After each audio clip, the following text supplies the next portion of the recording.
Hello friends, मी Vishakha. Global online मराठीमध्ये आपल्या सर्वांचं स्वागत आहे. आजच्या सेशनमध्ये आपल्याला SRTMNU नांदेड म्हणजे स्वामी रामानंद तीर्थ मराठवाडा विद्यापीठ नांदेड यांच्या पेट एक्झामसाठी पेट 2022 या एक्झामसाठी रिसर्च मेथॉडॉलॉजी म्हणजे संशोधन कार्यप्रणाली या विषयावरचे MCQs बघायचे आहेत. MCQs थ्रू आपल्या कन्सेप्ट क्लिअर करायचे आहेत, जे आपल्याला ही एक्झाम क्रॅक करण्यासाठी खूप हेल्पफुल ठरणार आहे. तर आपलं या टॉपिकवरचं आजचं हे 9वं लेक्चर आहे. ऑलरेडी 8 लेक्चर्स कंप्लीट झालेले आहेत. तर रिसर्च मेथॉडॉलॉजी या टॉपिकवरचे सेशन सुरू करण्यापूर्वी एक महत्त्वाची सूचना आणि संधी त्या स्टुडंटसाठी जे स्टुडंट्स या एक्झामला टार्गेट करत आहेत, ज्यांना ही एक्झाम क्लिअर करायची आहे, त्यांच्यासाठी स्पेशल कोर्स आम्ही घेऊन आलो आहोत. जो पेपर 1 रिसर्च मेथॉडॉलॉजी म्हणजे 50% सिलेबस ज्याच्यावरती आहे किंवा 50% मार्क्स ज्याच्यावर आहे, त्याच्यासाठी कंप्लीट कोर्स आम्ही घेऊन आलो आहोत. ज्या कोर्समध्ये तुम्हाला मिळणार full syllabus notes, full syllabus test series, full syllabus video lectures, full syllabus live crash course देखील याच्यामध्ये असणार आहे. शिवाय 1000हून अधिक MCQ रिव्हिजन PDF असणार आहे, ज्याच्यामधून तुमचे सगळेच क्वेश्चन जे रिसर्च मेथॉडॉलॉजीवर आहेत ते कंप्लीट होणार आहेत. ओके. आणि हा कोर्स जॉईन करण्यासाठी फक्त दिलेल्या व्हॉट्सअप नंबरवरती मेसेज करायचा आहे. फीस फक्त ₹599 आहे. यामध्ये तुमचा संपूर्ण सिलेबस कंप्लीट होणार आहे आणि 100% तुम्हाला याच्यामध्ये गॅरंटी मिळेल की रिसर्च मेथॉडॉलॉजीचे संपूर्ण क्वेश्चन तुम्हाला येतील. Okay. Fact, independent and dependence variable यावरती MCQs बघणार आहोत. या टॉपिकवरती MCQs बघणार आहोत आणि त्यातल्या कन्सेप्ट ज्या आहेत त्या समजावून घेणार आहोत. आजचा पहिला प्रश्न आहे, रिसर्च इज संशोधन आहे. काय आहे? ऑप्शन्सपैकी आपल्याला सांगायचं की रिसर्च म्हणजे काय आहे किंवा रिसर्च काय आहे. ऑप्शन्स आहेत, सर्चिंग अगेन अँड अगेन, पुन्हा पुन्हा शोधत आहे. Finding solution to any problem, कोणत्याही समस्येवर तोडगा काढणे म्हणजे research. Working in a scientific way to search for the truth of any problem, कोणत्याही समस्येचे सत्य शोधण्यासाठी वैज्ञानिक मार्गाने कार्य करणे म्हणजे research. None of the above, वरीलपैकी काहीही नाही. तर रिसर्चमध्ये यापैकी कुठला आन्सर आणि कुठलं ऑप्शन जे आहे ते आपल्याला मोस्ट रिलेव्हंट वाटतं आहे किंवा मोस्ट करेक्ट वाटतं आहे रिसर्चसाठीची डेफिनेशन आपण त्याला बोलू शकतो. त्याच्यामध्ये करेक्ट आन्सर आहे C, working in a scientific way to search for truth of any problem. म्हणजे संशोधन म्हणजे काय, थोडक्यात त्यांनी ऑप्शनमध्ये सांगितलेलं आहे, सीमध्ये सांगितलेलं आहे शोध घेणं बरोबर आहे, समस्येवर तोडगा काढणं बरोबर आहे, पण तीन नंबरच्या आपल्याला ऑप्शनमध्ये त्यांनी सायंटिफिक, सर्च फॉर ट्रूथ आणि प्रॉब्लेमसाठीचा सर्च, हे 3 गोष्टी आपल्याला ह्या सी ऑप्शनमध्ये दिसत आहेत. म्हणून आपलं करेक्ट आन्सर जे आहे तिथे सी आलेलं आहे. Research is working in a scientific way to search for truth of any problem. तर रिसर्च म्हणजे अजून काय म्हणू शकतो आपण, रिसर्च म्हणजे काय? Research is a define as the creation of new knowledge and or the use of existing knowledge in a new and creative way. तर त्यांनी काय म्हटलेलं आहे, रिसर्च म्हणजे डिफाईन असं करू शकतो आपण की नवीन नॉलेज क्रिएट करण्याची एक पद्धत आहे किंवा जे आपल्याकडे नॉलेज आहे त्याला वापरून आपण काहीतरी क्रिएटिव्ह बनवण्यासाठीचा एक वे आहे, मार्ग आहे. So as to generate a new concept, म्हणजे नवीन कन्सेप्ट, नवीन संकल्पना तयार करण्यासाठी. मेथोडॉलॉजीज म्हणजे पद्धती तयार करण्यासाठी. अंडरस्टँडिंग्स म्हणजे विचार किंवा समज जे आहेत ते करण्यासाठी ह्या सगळ्या उपयोगी येतात रिसर्च. दिस कुड include synthesis and analysis of previous research to the extent that it leads to new and creative outcomes. तर हे कशासाठी आपल्याला उपयोगी येतं की नवीन क्रिएटिव्ह आउटकम्स आपल्याला मिळण्यासाठी उपयोगी येतात हे रिसर्च. भलेही ते आधीच्या नॉलेजमधून आलेलं असो किंवा नवीन नॉलेज त्याच्यामधून बाहेर आलेलं असो. अशा प्रकारे आपण रिसर्च डिफाईन करू शकतो एकदम सिम्पल लँग्वेजमध्ये. म्हणजे त्याच्यामध्ये कुठल्याही शास्त्रज्ञाची व्याख्या न टाकता आपल्याला जर रिसर्चची व्याख्या करायची असेल तर अशा प्रकारे आपण ही व्याख्या करू शकतो रिसर्चची. नेक्स्ट क्वेश्चन आहे सेकंड नंबरचा. A common test in research demands much priority on, संशोधनातील सामान्य चाचणीला जास्त प्राधान्य मिळण्याची मागणी केली जाते. म्हणजे कुठलीही चाचणी असो, संशोधनामध्ये कुठलीही चाचणी घ्यायची असेल तर त्याच्यामध्ये कुठले गुण असले पाहिजेत किंवा कुठली मागणी आहे की जे असेल तरच आपल्या संशोधनाची चाचणी योग्य असेल आणि विश्वासार्ह असेल. तर ऑप्शन्स दिले आहेत, रिलायबिलिटी म्हणजे विश्वसनीयता, युजेबिलिटी म्हणजे उपयोगिता, ऑब्जेक्टिव्हिटी म्हणजे वस्तुस्थिती आणि D all of the above, वरील सर्व. तर मेन गोष्ट अशी कुठली आहे ऑप्शन्समध्ये दिलेल्यापैकी, तर इथे विश्वसनीयता देखील पाहिजे आपल्याला, त्याची उपयोगिता देखील पाहिजे, वस्तुस्थिती देखील त्याच्यामधून कळाली पाहिजे, म्हणजे तिन्ही ज्या गोष्टी आहेत त्या आपल्याला इथे आवश्यक दिसतात. म्हणजे कॉमन टेस्टमध्ये आपल्याला ह्या तिन्ही गोष्टींची मागणी केली तरच आपली जी टेस्ट आहे रिसर्चमधली ती एकदम चांगल्या प्रकारे रिझल्ट देईल. मग आपलं इथं करेक्ट आन्सर काय यायला पाहिजे? D, all of the above, वरील सर्व. हे रिलायबिलिटी, युजेबिलिटी आणि ऑब्जेक्टिव्हिटी हे तिन्ही गोष्टी आपल्याला रिसर्चमध्ये डिमांडमध्ये असतात किंवा प्रायोरिटी बेसवरती असतात. रिसर्चमध्ये जसे ऑब्जेक्टिव्स असतात किंवा त्याचे गुण जे असतात ते त्याच्यावरतीच आपण टेस्टमधले प्रायोरिटीज ठरवत असतो. तर आपण अजून काय ऑब्जेक्टिव्ज आहेत रिसर्च प्रोजेक्टचे ते बघूयात. The objectives of research project summarize what is to be achieve by the study. Objective काय असतं की जे आपल्याला स्टडीमधून काय मिळवायचं आहे ते समराईज केलेलं असतं ऑब्जेक्टिव्समध्ये. Research objective should be relevant, feasible, logical, observable, unique, vocal and measurable. म्हणजेच त्यांनी काय सांगितलं आहे, रिलिव्हंट म्हणजे संबंधित असलं पाहिजे, फिजिबल म्हणजे व्यवहारी असलं पाहिजे, लॉजिकल तार्किक असलं पाहिजे, ऑब्झर्वेबल म्हणजे निरीक्षण करण्याजोगं असलं पाहिजे आणि युनिकेबल म्हणजे वेगळं काहीतरी असलं पाहिजे आणि मेजरेबल म्हणजे मापता येण्यासारखं देखील ते असलं पाहिजे. Objective is a purpose that can be reasonably achieved within the expected time frame and with the available resources. तर ऑब्जेक्टिव्ह आपण काय करतो, जे आपल्याला सहजासहजी मिळवता येतील आणि आपल्या टाईम फ्रेममध्ये ते मिळवता येतील असे ऑब्जेक्टिव्ह असले पाहिजे आपल्या रिसर्च प्रोजेक्टचे. म्हणजे त्याच्यातून आपल्याला रिसोर्स जे आहेत ते सुद्धा अवेलेबल असले पाहिजेत, तेव्हाच ते आपण ऑब्जेक्टिव्स ठेवू शकतो समोर. रिलायबिलिटी, युजेबिलिटी आणि ऑब्जेक्टिव्हिटी हे एम पण आहेत आपल्या आणि ऑब्जेक्टिव्ह तर आहेच, हे तर आपल्या प्रोजेक्टमध्ये रिसर्च प्रोजेक्टमध्ये असलेच पाहिजेत, पण ते प्रायोरिटी बेसवर असतात. हे बाकीचे जे आहेत ते आपला रिसर्च चांगला होण्यासाठी आपल्याला हे ऑब्जेक्टिव्स ठेवावे लागतात. नेक्स्ट क्वेश्चन आहे 3 नंबरचा. The essential qualities of researchers are. संशोधकाचे आवश्यक गुण कोणते आहेत? बेसिक लेवलवर जे संशोधकांचे गुण आवश्यक असतात रिसर्च करण्यासाठी ते कोणते आहेत? ऑप्शन्स आहेत स्पिरिट ऑफ फ्री एन्क्वायरी, मुक्त चौकशीचा आत्मा, Reliance on observation and evidence, निरीक्षण आणि पुरावा यावर रिलायन्स म्हणजे विश्वास, सिस्टमायझेशन ऑर थेअरायझिंग ऑफ नॉलेज, ज्ञानाचे सिस्टमायझेशन किंवा सिद्धांत, म्हणजे जे आपल्याकडे नॉलेज आहे त्याला सिस्टीममध्ये एका बांधणे, त्याला सिस्टमाइज करणे, आणि थेअरीज म्हणजे सिद्धांतमध्ये बांधणे, आणि D all of the above वरील सर्व.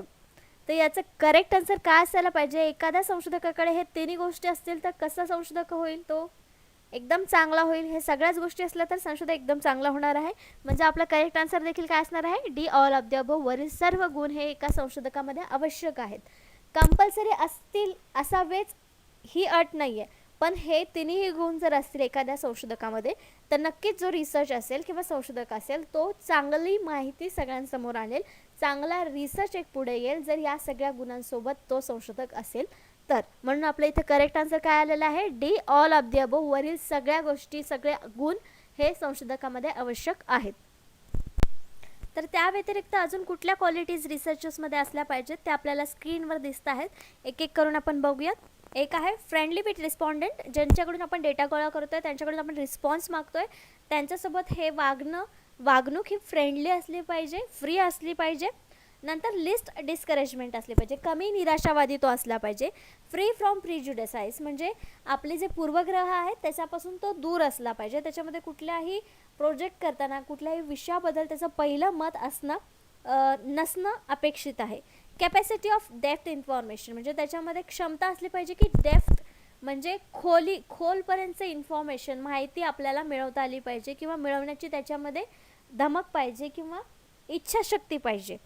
ॲक्युरेसी म्हणजे परफेक्शन जे आहे ते त्या रिसर्चरमध्ये असलं पाहिजे किंवा ते परफेक्शन आणण्याची त्याच्यामध्ये क्षमता पाहिजे. ट्रुथफुल असला पाहिजे. रिसर्चर ट्रुथफुल का असला पाहिजे? आपला रिसर्च व्यवस्थित चांगला व्हावा किंवा खरं रिझल्ट जो आहे तो समोर येण्यासाठी रिसर्चर देखील ट्रुथफुल हवा. कीन ऑब्झर्वर म्हणजे तो एक योग्य किंवा चांगला निरीक्षक असावा. संशोधक कुठलाही असेल त्याला चांगलं ऑब्झर्वेशन करणं गरजेचं आहे. हा एक गुण आहे, तो खूप महत्त्वाचा आहे. त्यातूनच त्याचा रिसर्चचा विषय किंवा इन्फॉर्मेशन ही त्याला मिळत असते. केअरफुल इन लिसनिंग, जसं ऑब्झर्वेशन चांगलं पाहिजे तसं ऐकण्यामध्ये देखील तो चांगला पाहिजे. आपल्याला कधी कधी डेटा हा ऐकण्यामधून देखील मिळतो. आपण डेटा गोळा करताना ऐकतो सुद्धा आणि त्यातूनच डेटा गोळा करत असतो, म्हणून तो ऐकण्यामध्ये सुद्धा चांगला असला पाहिजे. Low dependency and common sense म्हणजे कॉमन सेन्स इथे जास्त नाही वापरता आलं पाहिजे किंवा त्याच्यावरती डिपेंडंट जास्त असलं नाही पाहिजे. लॉजिक लावून तिथे चालणार नाही, की अंदाज बांधून तिथे चालणार नाही आहे. लिस्ट टाईम कन्झ्युमर, कमीत कमी टाईम वापर करणारा किंवा कमी वेळ लागला पाहिजे असा तो रिसर्चर पाहिजे. इकॉनॉमिकल पाहिजे, म्हणजे बऱ्यापैकी त्याच्याकडे पैसा असावा रिसर्च करताना किंवा लागणार आहे तेवढा तरी असावा. Low care of disapproval of society, म्हणजे सोसायटीने जरी रिजेक्ट केलेल्या काही गोष्टी असतील तर त्याच्याबद्दल केअर न करणारा तो असावा. एक्सपर्ट इन सब्जेक्ट, जो सब्जेक्ट त्याने निवडला आहे त्याच्यामध्ये तो एक्सपर्ट असावा, तज्ज्ञ असावा. फ्री फ्रॉम हॅस्टी स्टेटमेंट्स, कुठलेही हॅस्टी स्टेटमेंट त्याने करू नयेत असा रिसर्चर हवा. गुड इन कन्व्हर्सेशन, म्हणजे लोकांमध्ये संवाद साधताना त्याने कन्व्हर्सेशन चांगल्या प्रकारे केलं पाहिजे, संभाषण चांगलं केलं पाहिजे, त्याच्यामध्ये तो चांगला असला पाहिजे. हॅविंग क्लिअर टर्मिनॉलॉजी, म्हणजे त्याला काय करायचं आहे, त्याची टर्मिनॉलॉजी काय आहे ही क्लिअर असली पाहिजे, त्याला ते माहिती असलं पाहिजे. ट्रेन इन रिसर्च टूल, त्याला सगळे रिसर्च टूल माहिती पाहिजेत, कुठला टूल कुठे यूज करायचा आहे, त्याच्या रिसर्चमध्ये त्याच्या विषयामध्ये त्याला कुठलं टूल यूज करायचं आहे हे त्याला समजलं पाहिजे. Dress and behaviour same to the area जो निवडलेला आहे त्याच्याबद्दल त्याप्रमाणे त्याची वागणूक आणि ड्रेस असला तर तो तिथली माहिती चांगल्या प्रकारे जमा करू शकतो. मोर ॲनालिटिकल असावा, जी काय माहिती मिळवलेली त्याचं विश्लेषण त्याला चांगल्या प्रकारे करता आलं पाहिजे, तो एक चांगला विश्लेषक असावा. इक्वॅलिटी अँड जस्टिस, दोन्हीमध्ये न्याय आणि समानता करणारा असावा, म्हणजे त्याच्यात कुठलाही पक्षपात होणार नाही एखाद्या रिसर्चमध्ये. तर हे सगळे गुण आहेत ते चांगली क्वालिटी, म्हणजे एखाद्या रिसर्चची संशोधकाचे चांगले क्वालिटी, चांगले गुण दर्शवतो. अशा प्रकारे आपण ते एक्सप्लेन करू शकतो. एवढं सगळे आपल्या लक्षात राहणार नाहीत, पण ज्या काही चांगल्या गोष्टी आवश्यक आहेत त्या आपण तिथे एक्सप्लेन करू शकतो.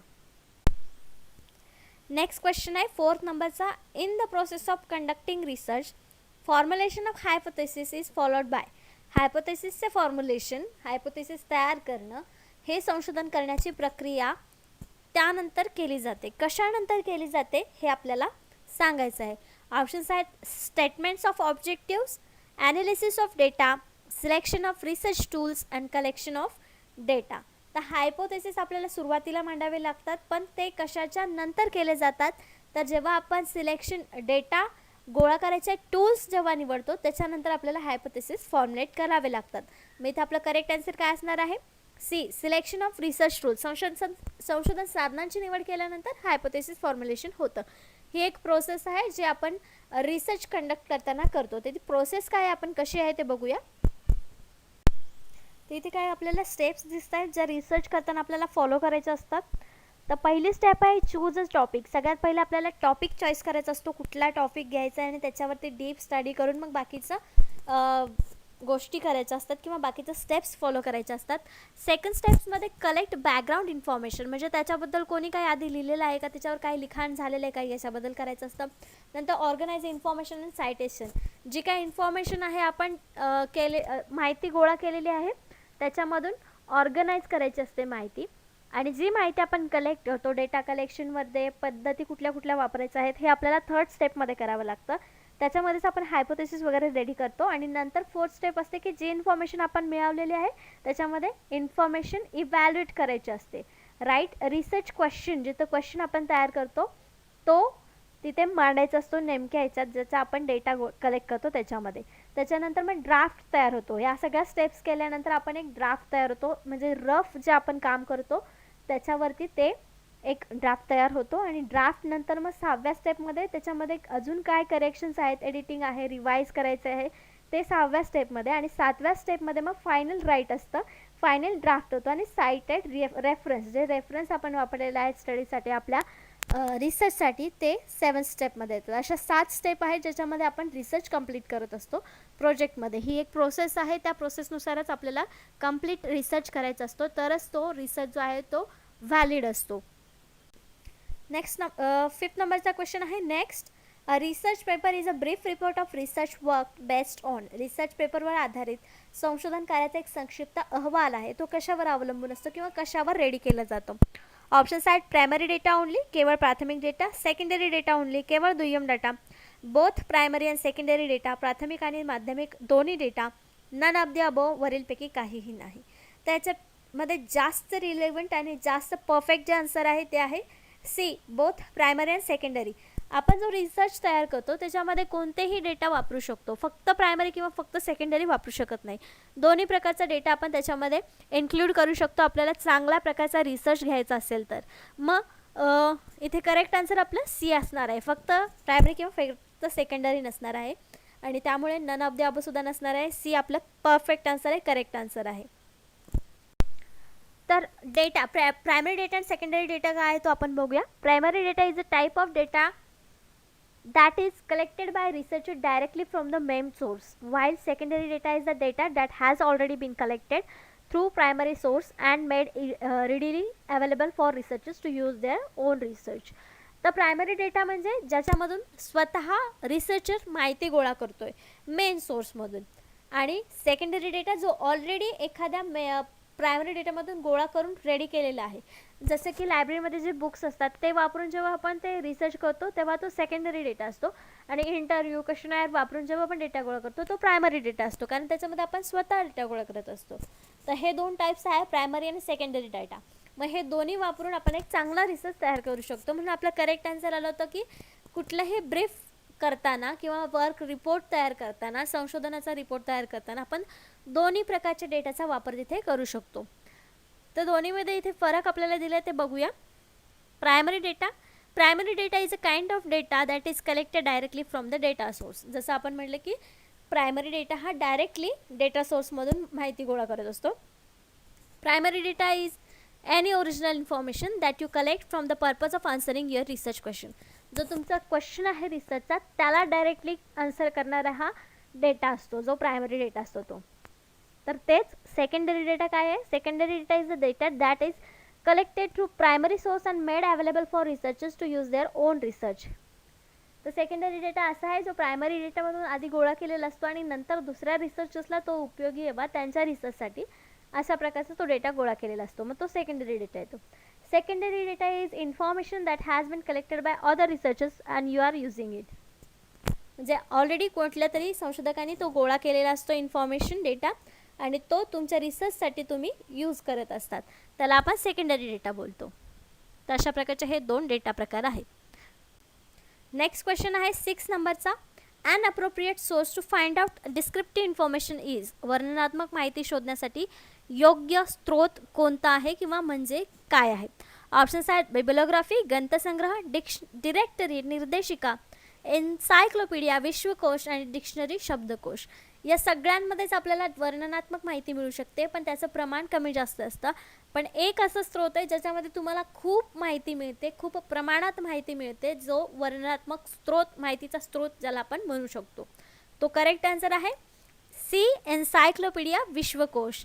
हा आपणच नाही, जो रिसर्च करतो आहे तो प्रत्येकजण या प्रकारच्या किंवा या एन्सायक्लोपीडियाचा वापर आपल्या रिसर्चसाठी करत असतो, कारण हा एकमेव वर्णनात्मक माहिती शोधण्यासाठीचा मोठा स्रोत आहे. बाकी जे आहेत ते देखील त्यातून आपण माहिती मिळवतो, पण हा ऑनलाईन आणि इझिली अवेलेबल होणारा स्रोत आहे. म्हणून जास्ती करून बहुतेक करून रिसर्चर याला वापरतच असतात. Encyclopaedias attempt to summarise knowledge in relatively short articles. म्हणजे जे काही नॉलेज आहे आपलं ते शॉर्ट आर्टिकल्समध्ये हे समराइज करतं, सारांश रूपात हे लिहितं. As well as providing basic overviews of topics and answer to simple facts. जे रिअल फॅक्ट्स आहेत, सत्य आहेत, त्याला साध्या भाषेमध्ये कन्वर्ट करून हे एन्सायक्लोपीडिया आपल्याला प्रोव्हाइड करत असतात. Encyclopaedia perform the function of providing context, in the other words identifying where the topic fits the overall theme of knowledge. तर जिथं आपल्याला नॉलेज पाहिजे असतं ते सगळं नॉलेज आपल्याला एन्सायक्लोपीडियावरती मिळतं. जे आपल्याला वर्ड्सच्या फॉर्ममध्ये पाहिजे असतं ते सगळं नॉलेज आपल्याला इथे एन्सायक्लोपीडियावर मिळतं, जे सगळ्या रिसर्चर्सला उपयोगी ठरतं किंवा जे स्टुडंट्स आहेत त्यांना देखील हे उपयोगी पडत असतं. नेक्स्ट क्वेश्चन आहे 7th नंबरचा. Controlled group is a term use in dash dash. नियंत्रित गट ही संज्ञा डॅश डॅशमध्ये वापरली जाते. कशामध्ये? ऑप्शन्स आहेत सर्वेक्षण संशोधन, हिस्टोरिकल रिसर्च ऐतिहासिक संशोधन, एक्सपेरिमेंटल रिसर्च प्रायोगिक संशोधन आणि डिस्क्रिप्टिव्ह रिसर्च वर्णनात्मक संशोधन. तर कंट्रोल ग्रुप ही टर्म सी एक्सपेरिमेंटल रिसर्च प्रायोगिक संशोधन यामध्ये वापरली जाते. याचं करेक्ट आन्सर सी आहे, एक्सपेरिमेंटल रिसर्च. कसं? The control group is composed of participants who do not receive the experimental treatment. When conducting an experiment, these people are randomly assigned to be in this group. They also closely resemble to the participants who are the experimental group or the individuals who receive the treatment. The control group मध्ये जे elements असतात किंवा जे participants असतात ते experimental ट्रीटमेंटपासून दूर असतात, त्यांना एक्सपेरिमेंटल ट्रीटमेंट मिळत नाही. एक्सपेरिमेंट रिसर्चमध्येच हे कंट्रोल ग्रुप असतात, कारण त्यांना एक्सपेरिमेंटल ट्रीटमेंट मिळत नाही, एका लिमिटमध्येच त्यांना ठेवलं जातं. ते सगळ्यांना आपण कंट्रोल ग्रुप असं म्हणतो. म्हणजे सिलेक्ट झालेले आहेत ते पार्टिसिपंट तर आहेत त्या एक्सपेरिमेंटचे, त्या रिसर्चचे, पण त्यांना ती ट्रीटमेंट मिळणार नाही जे बाकीच्या पार्टिसिपंट्सला मिळणार आहेत. मग ते जे सोडलेले असतात, जे रँडम सिलेक्ट केलेले ग्रुप्स असतात, ते कंट्रोल ग्रुप्स आहेत असं आपण म्हणू शकतो. नेक्स्ट क्वेश्चन आहे 8 नंबरचा. All research process start with. सर्व संशोधन प्रक्रिया सुरू होते कुठून? ऑप्शन्स आहेत हायपोथेसिस परिकल्पना, एक्सपेरिमेंट्स टू टेस्ट हायपोथेसिस गृहीतकपणाचे परीक्षण करण्यासाठी प्रयोग, सी ऑब्झर्वेशन निरीक्षण, D all of the above. तर याचं करेक्ट आन्सर आहे ते आहे सी ऑब्झर्वेशन निरीक्षण. निरीक्षणापासून सगळ्या संशोधनाची सुरुवात होते, कारण जेव्हा आपल्याला रिसर्च क्वेश्चन चॉईस करायचा असतो तेव्हा देखील आपल्याला ऑब्झर्वेशन करूनच तो क्वेश्चन, तो प्रॉब्लेम बघायचा असतो, चॉईस करायचा असतो, नंतरच त्यावरती रिसर्च सगळा सुरू होतो. म्हणून all research process start with observation. सर्व संशोधन प्रक्रिया निरीक्षणापासून सुरू होते, म्हणून आपला करेक्ट आन्सर इथे सी आहे. तर ऑब्झर्वेशनचं महत्त्व काय आहे आपल्याला रिसर्चमध्ये? Observation provides the most accurate information about people, their task and their needs. म्हणजे लोकांबद्दल सगळी इन्फॉर्मेशन आपल्याला ऑब्झर्वेशनमधून मिळते, त्यांच्यासाठीचे टास्क, त्यांच्या गरजा कुठल्या कुठल्या आहेत. Since we are most interested in people's behavior, observing the most important of these activities because it provide most accurate information about people, their tasks and their needs. तेच सांगितलेलं आहे की काय आहे आपल्याला ऑब्झर्वेशनमध्ये काय मिळतं. जर आपल्याला पीपलच्या वागण्यावरती रिसर्च करायचा आहे, त्याच्यामध्ये आपल्याला इंटरेस्ट आहे, तो आपला विषय आहे, तर त्यांना ऑब्झर्व करणं हे सगळ्यात महत्त्वाचं आहे, कारण त्याच्यामध्येच आपल्याला जास्त व्हॅलिड आणि भरपूर ॲक्युरेट माहिती त्यातूनच मिळते ऑब्झर्वेशनमधून. म्हणून ऑब्झर्वेशन ही सगळ्या प्रक्रियांची सुरुवात आहे रिसर्चमध्ये. रिसर्चमध्ये ऑब्झर्वेशनला खूप महत्त्व आहे असं आपण म्हणू शकतो. नेक्स्ट क्वेश्चन आहे 9th नंबरचा. The quality of research study is primarily assessed on. संशोधन अभ्यासाच्या गुणवत्तेचे प्रामुख्याने मूल्यांकन केले जाते. कशावरून मूल्यांकन केले जातं गुणवत्तेचं? ऑप्शन्स आहेत द प्लेस ऑफ पब्लिकेशन. पब्लिकेशनच्या स्थानावर आपण मूल्यांकन करतो का संशोधनाच्या अभ्यासाचं गुणवत्ता किती आहे त्याच्यामध्ये? नाही. The way in which the recommendation are implemented. ज्या मार्गाने शिफारसी लागू केल्या आहेत त्या. तर एखादा रिसर्च असा पण असू शकतो की त्याच्यात काहीच चांगला रिसर्च नाही आहे, पण रिकमेंडेशन भरपूर दिलेले आहेत, मग तो चांगला रिसर्च असू शकतो का? नाही. मग आपलं हे सुद्धा ऑप्शन इथे चुकीचं आहे. ए बी ऑप्शन कट झालेला, तर सी आणि डी ऑप्शन बघायचं आहे. The rigour with which it was conducted. ज्या कठोरतेने ते आयोजित केले गेले आहे. D the number of times it's replicated. त्याची पुनरावृत्ती किती वेळा केली गेली आहे. तर डी आणि सी मध्ये देखील डी ऑप्शन आपल्याला इथे बरोबर वाटणार नाही, कारण पुनरावृत्ती कितीही वेळेस होऊ शकते.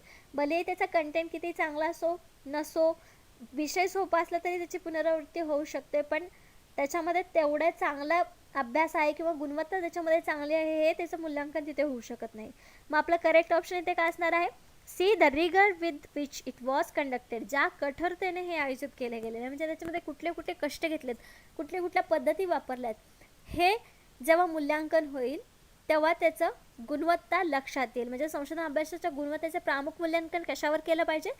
त्याची जी कठोरता आहे, the rigour with which it is conducted, ज्या कठोरतेने हे तयार केलं गेलं आहे त्याच्यावरून त्याचं मूल्यांकन केलं गेलं पाहिजे.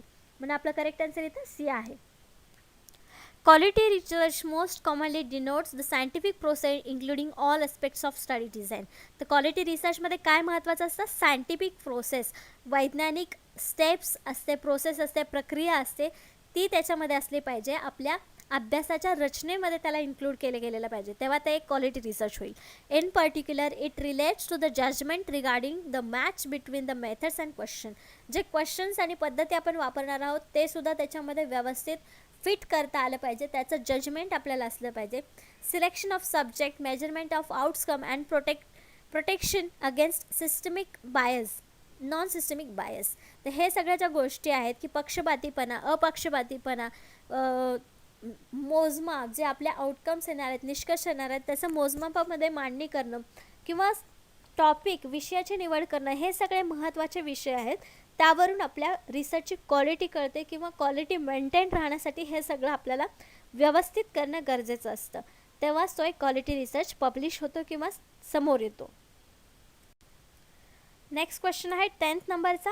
Research methodology refers to. Research मेथॉडॉलॉजीचा संदर्भ काय आहे? रिसर्च मेथॉडॉलॉजी म्हणजे आपण जो विषय आत्तापर्यंत अभ्यासतोय तो संशोधन कार्यपद्धती, त्याचा संदर्भ काय आहे? ऑप्शन्स आहेत the sampling techniques, the tools that researcher use, the chain of association between research question and the research design, qualitative methods गुणात्मक पद्धती. रिसर्च मेथॉडॉलॉजीमध्ये सगळ्याच गोष्टी आल्या पाहिजेत. मग त्याच्यामध्ये सॅम्पलिंग आलं पाहिजे, टूल्स आले पाहिजेत, क्वालिटेटिव्ह मेथड्स आल्या पाहिजेत. मग ह्या तिन्ही ऑप्शन्स असलेला एखादा ऑप्शन्स आपल्याला इथे दिलेलं नाही आहे. मग हे तिन्ही पण एकाच गोष्टीमध्ये, एकाच ऑप्शनमध्ये इन्क्लुडेड आपल्याला दिसत आहेत की the chain of association between research question and the research design. संशोधन प्रश्न आणि संशोधन रचना यांच्यातली एक साखळी म्हणजे रिसर्च मेथॉडॉलॉजी. ही डेफिनेशन आपण इथे करू शकतो रिसर्च मेथॉडॉलॉजीची. म्हणून आपलं करेक्ट आन्सर इथे काय आहे? सी. बाकीचे तिन्ही ऑप्शन देखील तर रिसर्च मेथॉडॉलॉजीमध्ये इन्क्लुडेड आहेत, पण योग्य डेफिनेशन रेफर्स टू संदर्भ हा आपण सी ऑप्शननीच देऊ शकतो. म्हणजे इथे करेक्ट ऑप्शन सी आहे. Research methodology is specific procedure और technique use to identify, select, process and analyse information about the topic.